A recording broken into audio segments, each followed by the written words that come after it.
안녕하십니까. 2024년 7월 31일 수요일 장애인 생활신문 미디어 생활 소리로 보는 뉴스 시작합니다. 오늘의 소리로 보는 뉴스 하나. 2025년 기준 중위소득 6.42% 인상, 4인 가구 609만 7,773원, 생계급여 195만 1,287원. 둘, 복지부 장애인 자립지원 2026년 본사업 전환 추진. 2022년부터 시범사업 중 서울시 탈시설 지원조례 폐지 관련 CRPD 우려에 17개 시도회의에서 시범사업 추진 상황 점검. 셋, 인천시 2016년생 매월 5만원 아이꿈 수당 신청 접수, 2017년생 등 단계적 확대. 넷, 인천 등 4개 도시 가족돌봄 청년 전담 지원 신청 접수, 8월 30일까지 누리집서, 13세부터 34세 가족돌봄 청소년 200만원 자기돌봄비 지원, 장학금, 금융, 주거, 진로상담 연계 전담인력 밀착 지원. 5. 장애인 지원주택 공용공간 활용 커뮤니티 공간 수다 문 열어 오전 10시부터 오후 7시 누구나 이용 가능.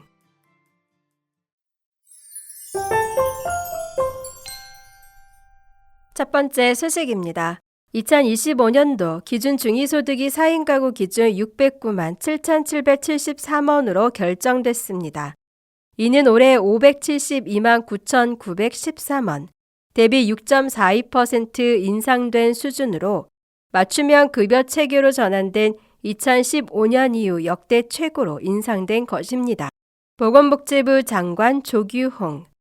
보건복지부는 7월 20일 개최된 제73차 중앙생활보장위원회에서 2025년도 기준 중위소득과 기초생활보장급여별 선정기준 및 최저보장 수준을 심의 의결했다고 밝혔습니다. 사회서비스 대상자 선정기준이 되는 중위소득이 4인 가구 기준 609만 7,773원으로 결정됨에 따라 1인 가구의 중위소득은 올해 222만 8,445원 대비 7.34% 인상된 239만 2,013원으로 결정됐습니다. 급여별 선정 기준은 각각 기준 중위소득의 생계 32%, 의료 40%, 주거 48%, 교육 50%로 올해와 동일하게 결정됐습니다. 생계급여는 선정 기준이 곧 최저보장 수준으로 4인 가구 기준 2024년 183만 3,572원에서 2025년 195만 1,287원으로 인상됐습니다. 의료급여는 합리적 의료 이용 유도 및 비용의식 제고를 위해 17년간 변화 없이 유지되던 현행 정액제 위주의 본인부담 체계가 정률제 위주로 개편됩니다. 주거급여는 임차 가구의 기준 임대료가 올해 대비 급지, 가구 원수별 1만 1,000원에서 2만 4,000원 인상되고 자가가구의 주택 수선 비용은 올해 대비 133만 원에서 360만 원 인상됩니다. 교육급여는 교육활동지원비가 올해 대비 5% 인상됩니다. 한편 생계급여 및 의료급여 제도 개선도 적극 추진됩니다. 수급 대상 확대 및 사각지대 해소를 위해 일반 재산 환산율 4.17%를 적용하는 자동차 재산 기준이 완화돼 과도한 자동차 재산 기준으로 탈락하는 경우가 최소화됩니다. 아울러 생계급여 부양 의무자 기준 역시 완화되고 노인층 근로소득 공제 대상도 확대됩니다. 복지부는 기준 중위소득 인상 및 제도 개선을 통해 약 7만 1,000명이 새롭게 생계급여를 수급할 수 있을 것이라고 밝혔습니다. 의료급여의 경우 연간 365회 초과한 과다 외래 진료에 대해 본인 부담을 높이는 본인부담 차등제 도입, 그간 형식적으로 운영되었던 급여일수 관리 및 선택 의료급여 기관 개선 등 합리적 의료 이용을 위한 대책이 추진되는 한편 수급자의 부담 증가를 최소화하기 위해 건강생활 유지비도 월 6,000원에서 12,000원 2배 인상됩니다. 다음 소식입니다. 보건복지부가 시험 사업 중인 장애인 지역사회 자립지원 사업에 대해 2026년부터 본 사업으로 전환 계획을 밝혔습니다.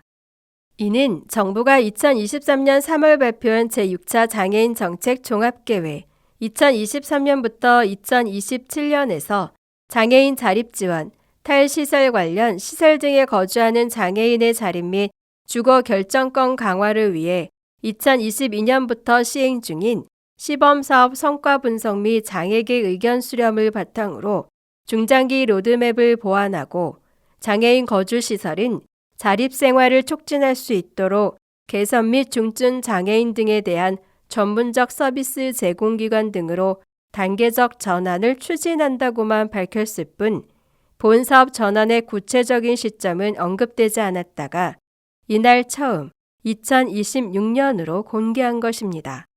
복지부는 7월 25일 환승현 장애인 정책국장 주재로 17개 시도회의를 개최해 유엔 장애인 권리위원회 CRPD의 성명서를 공유하고 장애인 자립지원 정책의 추진 사항을 점검했다고 밝혔습니다. 앞서 CRPD는 6월 21일 한국의 장애인 자립지원 정책과 관련 서울시 탈시설 지원조례 폐지와 같은 상황이 다른 지방의회로 확산되는 것을 우려하는 내용의 성명서를 발표했습니다. 이와 관련 서울시는 탈시설에 반대 입장을 취한 적이 없으며 탈시설의 취지에 공감한다는 입장을 표명했습니다. 또한 탈시설 지원 조례를 폐지하면서 7월 15일 개정된 서울시 장애인 자립생활 및 지역사회 정착 지원에 관한 조례에 따라 앞으로도 장애인이 지역사회에 잘 적응할 수 있도록 자립을 지원하는 정책을 변함없이 추진해 나가겠다고 밝혔습니다. 한편 정부는 장애인의 주거 선택권을 보장하고 지역사회로의 자립을 지원하기 위한 장애인 지역사회 자립지원 시범사업 2022년부터 2025년을 추진하고 있으며 장애인의 자립생활 역량 강화를 위해 중증장애인 동료상담 사업도 실시하고 있습니다. 장애인 지역사회 자립지원 시범사업은 공공임대주택, 기초생활급여, 생계 및 주거급여, 활동지원 서비스, 일자리, 건강관리, 보건소, 지역보건의료센터 등 재산관리 서비스 등으로 현재까지 30개 지자체에서 158명이 지역사회로 거주 전환 및 서비스 연계를 완료했고 2026년부터 본사업 전환을 추진 중입니다.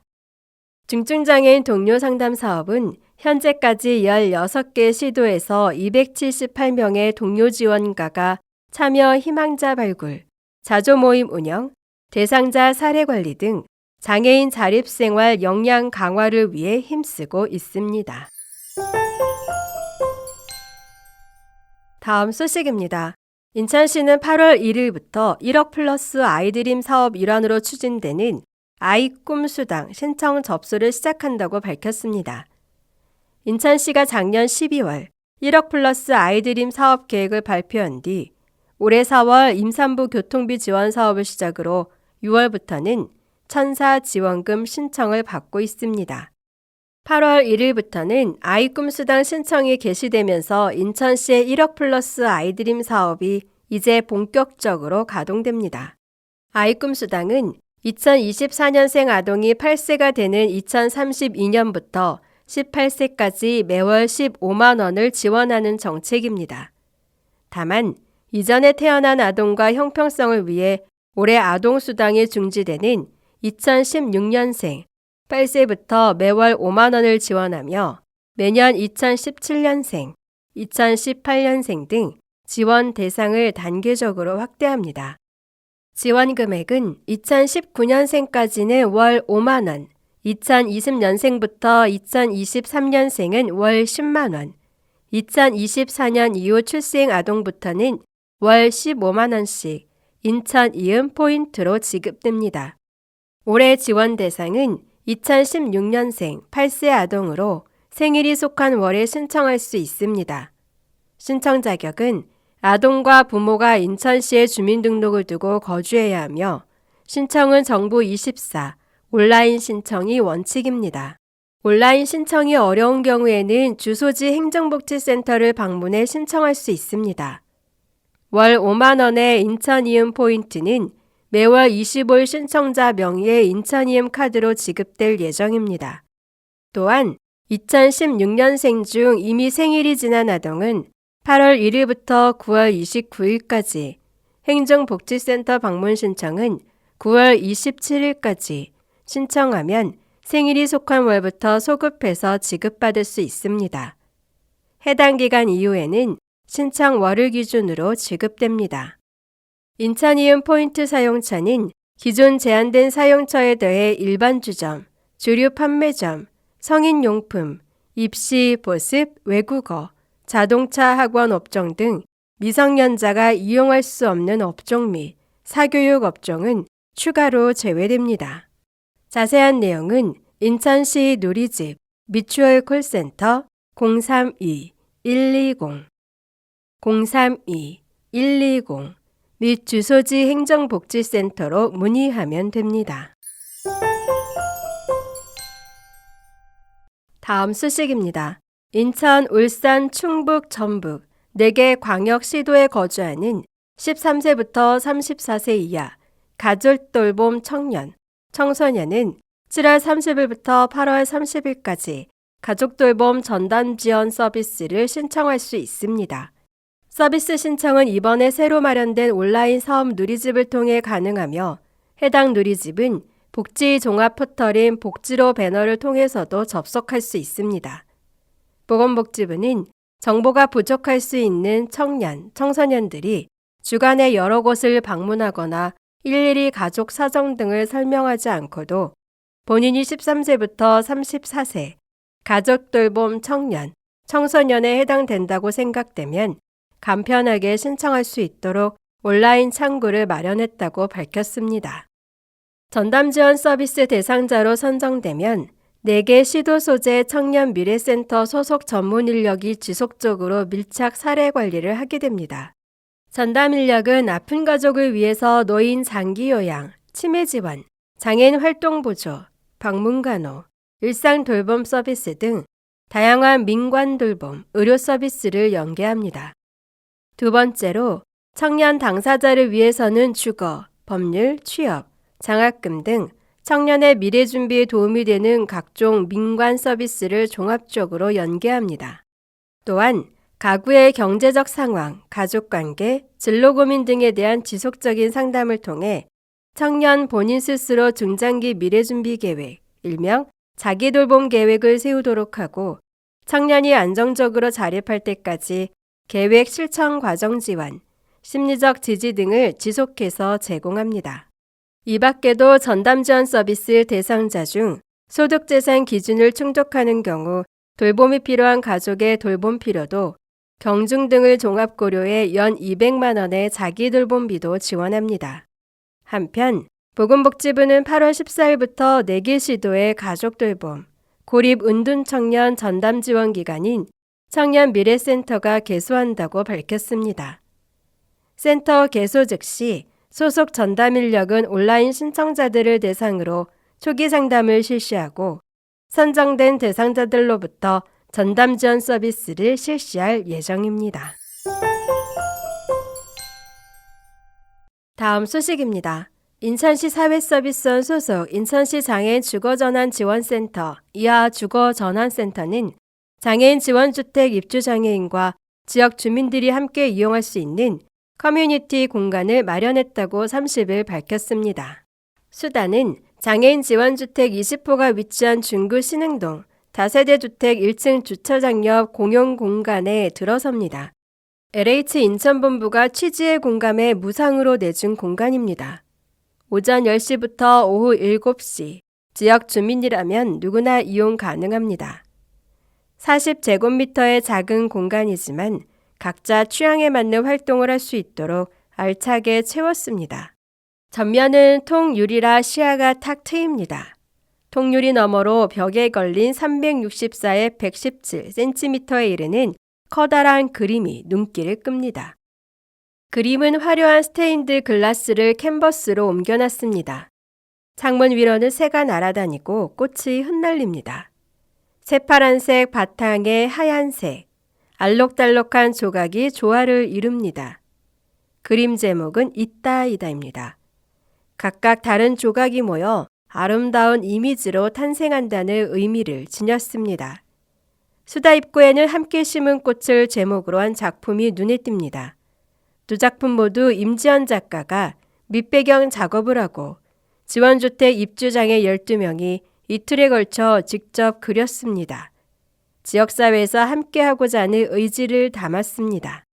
이곳은 이후 주민참여 프로그램을 운영해 거기에서 나온 작품을 전시하는 갤러리로 활용할 계획입니다.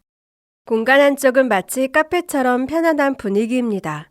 테이블과 의자를 둬 쉬어가는 장소로 꾸몄습니다.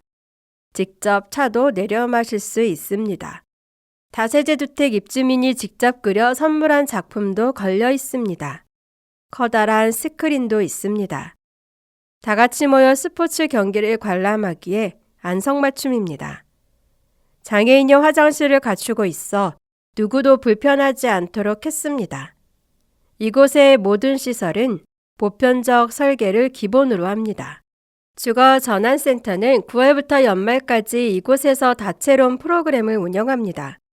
먼저 이곳에 사는 자립장애인들의 정기적인 자조 모임을 마련합니다. 여가 문화활동을 하며 서로 지지망이 될 수 있도록 돕습니다. 여기에 지지 상담을 더해 자립생활에 필요한 복지 서비스를 설계합니다. 10월과 12월엔 주민들이 참여하는 원예 강좌를 준비합니다. 황흥구 인천시 사회서비스 원장은 장애인 자립은 지역사회와 소통이 핵심이기에 수다는 일상에서 장애인과 비장애인이 자연스럽게 어울릴 수 있는 장소라는 점에서 의미가 크다며 이곳이 지역사회와 장애인을 잇는 연결고리가 되기를 바란다고 말했습니다. 지금까지 장애인생활신문 미디어생활 소리로 보는 뉴스였습니다. 애청해 주셔서 감사합니다.